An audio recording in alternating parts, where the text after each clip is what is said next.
تمہارے پاس قلم کی طاقت ہوگی. کس کی طاقت؟ بولو کس کی طاقت؟ قلم کی طاقت ہوگی. مزدوری کرو لیکن بچوں سے مزدوری مت کرو. خود بھوکے رہو لیکن بچوں کو مزدوری مت کرو.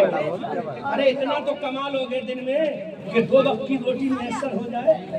اتنا تو کمائی لوگے تو کیا ضرورت ہے بچوں کو وراثت کا کام کرانے کی. ان سے کہو بچوں ہم مزدوری کریں گے, تم اسکولوں میں جا کر کتابیں پڑھو. ہم جب 50 سال کے ہوں گے تو تم ڈاکٹر بن جاؤ گے.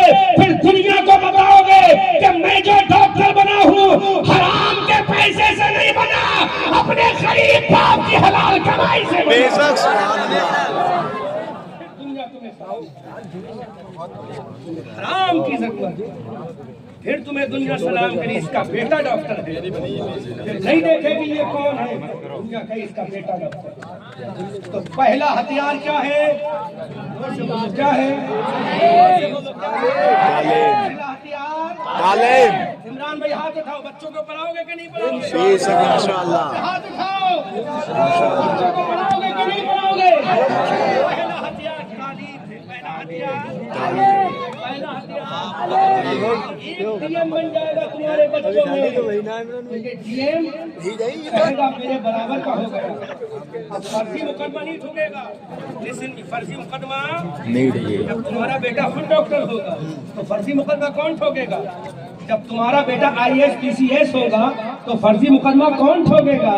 تم روتے کیوں ہو کہ آج ہمیں فرضی مقدموں میں پھنسایا جا رہا ہے؟ روتے کیوں ہو؟ ارے تم نے بچوں کو پڑھایا ہی نہیں, تم نے بچوں کو سکھایا ہی نہیں, تو آج دنیا تمہیں فرضی مقدمے میں ڈال رہی ہے. لیکن یاد رکھو اسی دھرتی پر APJ عبد الکلام آیا, اسی دھرتی پر علامہ فضل حق خیر آبادی آئے, اسی دھرتی پر اعلیٰ حضرت امام احمد رضا آئے, اسی دھرتی پر حجت الاسلام علامہ حامد رضا آئے, اسی دھرتی پر مفتی اعظم مصطفیٰ رضا آئے, اسی دھرتی پر شاہ جی محمد شیر میں آئے, اسی دھرتی پر علامہ قاری امانت رسول آئے, اسی دھرتی پر حضرت ابو بکر آئے, اسی دھرتی پر حضرت عمر آئے, اسی دھرتی پر حضرت عثمان آئے, اسی دھرتی پر حضرت علی آئے, اسی دھرتی پر حضرت سعد آئے, اسی دھرتی پر حضرت سعید آئے, اسی دھرتی پر حضرت قیقہ آئے, اسی دھرتی پر حضرت زرار آئے, اسی دھرتی پر حضرت ابو عبیدہ آئے, اسی دھرتی پر امام اعظم آئے, اسی دھرتی پر امام شافعی آئے,